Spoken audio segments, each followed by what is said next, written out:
हमारे ठाकुर जी ने वृंदावन में 5000 घर बनाए। कितने? 5000 से ज्यादा मंदिर हैं वृंदावन में। वृंदावन का मतलब आप केवल वही मत समझा कीजिए छठीकरा से लेकर के और यमुना जी तक। संपूर्ण 84 कोस जो है ये पूरा वृंदावन ही है। पर जहां बिहारी जी विराज रहे हैं, राधा वल्लभ जी विराज रहे हैं, राधा रमण जी विराज रहे हैं, यमुना जी बह रही हैं, गोपेश्वर महादेव हैं, ये उस 84 कोस वृंदावन का मध्य है, सेंटर है। बाकी वृंदावन तो पूरा 84 कोस का है। संपूर्ण 84 कोस में 5000 से ज्यादा मंदिर है। मंदिर मतलब ठाकुर जी ने घर बनाए हैं। इतना प्रिय है ठाकुर जी को वृंदावन। और जो ठाकुर वृंदावन से चले भी गए, मदन मोहन जी, गोपीनाथ जी, गोविंद देव जी, वो जहां जाके विराजे वृंदावन वहां प्रकट कर लिया। आप कभी जयपुर जाइए, जयपुर में गोविंद देव जी जाइए, आपको ऐसा लगेगा ही नहीं कि आप राजस्थान में हो, ऐसा लगेगा वृंदावन में ही है। मदन मोहन जी बिहरत निस दिन कुंज गलिन में, ब्रज जन मन सुख धाम। मदन मोहन को रूप निरख के, सनातन बलि बलि जाए वृंदावन प्यारो। मदन मोहन जी सनातन गोस्वामी ने इनको प्रकट किया। मदन मोहन जी भी पहले जयपुर में ही विराजते थे। गोपीनाथ जी, गोविंद देव जी और श्री मदन मोहन जी तीनों जयपुर में ही थे। बहुत ध्यान से सुनिए सब लोग। तो जयपुर के राजा की पुत्री मदन मोहन जी की सेवा करती थी। मदन मोहन जी कोई लाड़ लड़ाती, पूरे दिन उन्हीं को सजाती रहती, उन्हीं का श्रृंगार करती, सेवा करती। राजा स्वयं गोविंद देव जी की सेवा करते और उनकी जो पत्नी थी वो गोपीनाथ जी, मतलब पूरा परिवार ही तीनों ठाकुर की सेवा करते थे। अलग अलग भवन में, अलग अलग महलों में ठाकुर जी विराजते थे। तो राजा की पुत्री का विवाह हुआ करौली राजस्थान में, जहां मदन मोहन जी अभी विराजते हैं। तो राजा की पुत्री का जब विवाह हुआ तो पुत्री से राजा ने कहा, बिटिया ये बताओ तुम्हारा विवाह है, तुमको हम दहेज में क्या दें? वैसे तो हमने सब दिया, लेकिन फिर भी तुम्हारी कोई इच्छा हो तो मांगो। उसने कहा, पिताजी मुझे सबसे ज्यादा प्रेम श्री मदन मोहन जी से है। आप माता जी और पूरा परिवार गोविंद देव जी, गोपीनाथ जी की सेवा किया करो। मदन मोहन जी को मैं ले जाऊं अपने साथ, अपने ससुराल में इनकी सेवा करूंगी। बड़ी अच्छी कथा है, ध्यान से सुनना। राजा रोने लगा, अपनी पुत्री के चरणों में सर झुका के बोला, मुझे क्षमा कर दे पुत्री, तू जो मांगेगी सो दूंगा, पर ये मेरे हृदय हैं, मैं इनको नहीं दे सकता। मैं वृंदावन से मुगलों से बचा करके इनको लेके आया हूं। वैसे तो ठाकुर जी को बचने की कोई आवश्यकता, ठाकुर जी कृपा करके आए हैं जयपुर में राजा के ऊपर, पर इनको देख करके मेरे प्राण बचते हैं।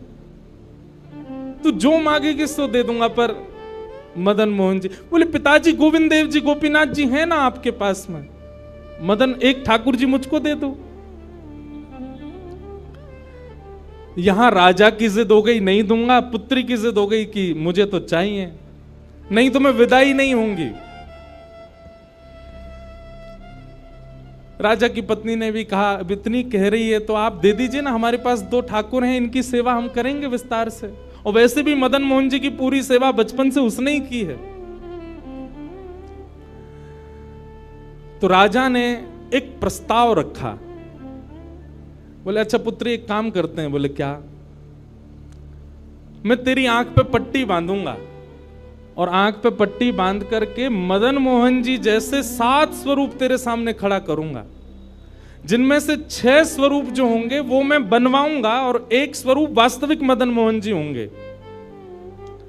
आंख पे पट्टी बांध करके तुझे स्पर्श करके अगर तूने असली मदन मोहन जी को पहचान लिया तो मैं ये मान जाऊंगा कि तू नहीं, ठाकुर जी तेरे संग जाना चाहते हैं। ठाकुर जी की इच्छा पता चल जाएगी। तो राजकुमारी बोली, ठीक है आप ये प्रयोजन कीजिए।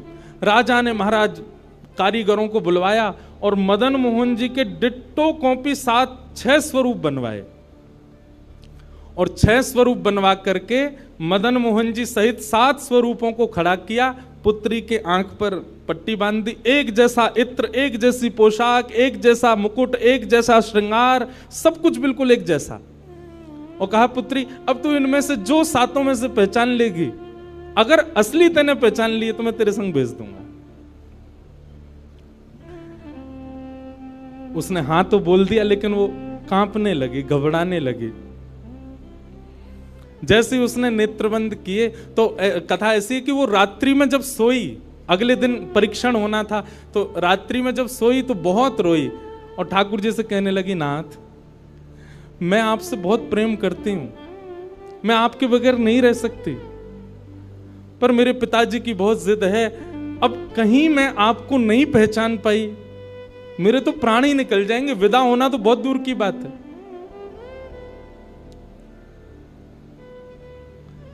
रुदन करते करते करते करते, बंधुओं एक मेरी बात बहुत ध्यान से सुनिएगा, कभी ठाकुर जी के विरह में यदि आपके अश्रु नहीं आए हैं ना, तो अभी आप भक्ति के भाव से बहुत दूर हो।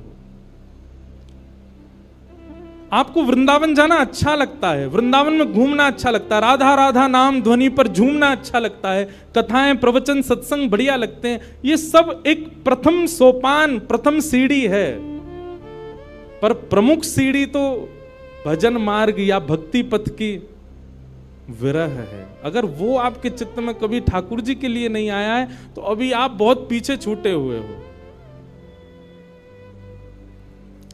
रात भर रोती रही और रुदन करते करते, नाथ मैं कैसे पहचानूंगी कि आप सत्य कौन से हो। मदन मोहन जी उसके स्वप्न में आ गए और स्वप्न में आकर के बोले, तू चिंता मत करे, तेरो ही मन ना है मोह ले जावे को, मेरो भी मन है रो तेरे संग जावे को। अरे जे सब मेरी सेवा तो करें, पर तेरी जैसी सेवा तो कोई करेगा ना, मेरो भी बड़ो मन है तेरे संग चलवे को। तो उसने कहा, तो नाथ कुछ कृपा तो करो। बोले हाँ मैं एक काम करूंगा। बोले कहा, तू सबरे स्वरूपन को जब स्पर्श करेगी ना, तो असली मदन मोहन जो मैं हूं, तू मेरे हाथन को स्पर्श करियो। तो हाथ कैसे? ऐसे।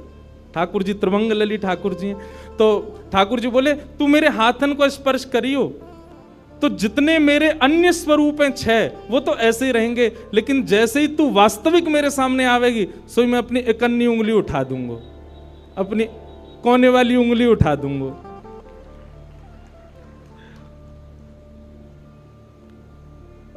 ठाकुर जी कितना प्रेम करते हैं अपने भक्त से। ठाकुर जी बोले, मैं अपनी इकन्नी उंगली उठा दूंगा और तू स्पर्श करती करती मेरी जैसे इकन्नी उंगली उठे, वाकू पकड़ लियो और तुरंत पिताजी से कह दियो, जय रे मदन मोहन जी, मैं चल दूंगा तेरे संग। अब तो दूसरे दिन वो पिताजी के पास गए, पिताजी जल्दी करिए, कब चलना है, कब? बोले, तुझे तो इतना विश्वास है जैसे तू वास्तविक में मदन मोहन जी को ले ही जाएगी, लेकिन बिटिया तू भी याद रखियो, मैंने ऐसे स्वरूप बनवाए हैं कि कोई बता ही नहीं सकता कि असली मदन मोहन कौन से। बोले, पिताजी आप सन्मुख पधराओ। तो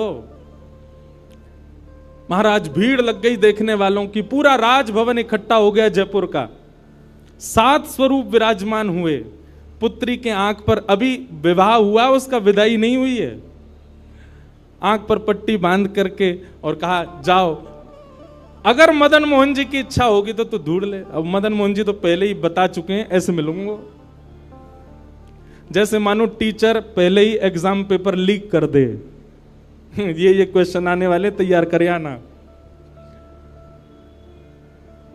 उसने जाकर के जैसे स्वरूप स्पर्श करने प्रारंभ किए, पहला बोले ये नहीं है, दूसरा स्पर्श किया, ये भी नहीं है। ठाकुर जी खड़े थे 5वीं पंक्ति में, 5वें वाले थे। तीसरे स्पर्श किए, बोले ये भी नहीं है। चौथे किए, बोले ये भी नहीं है।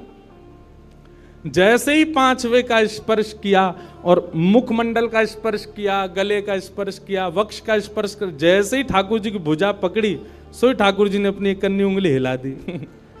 और जैसे ही कन्नी उंगली हिलाई, उसने तो, पिताजी यही है मदन मोहन जी।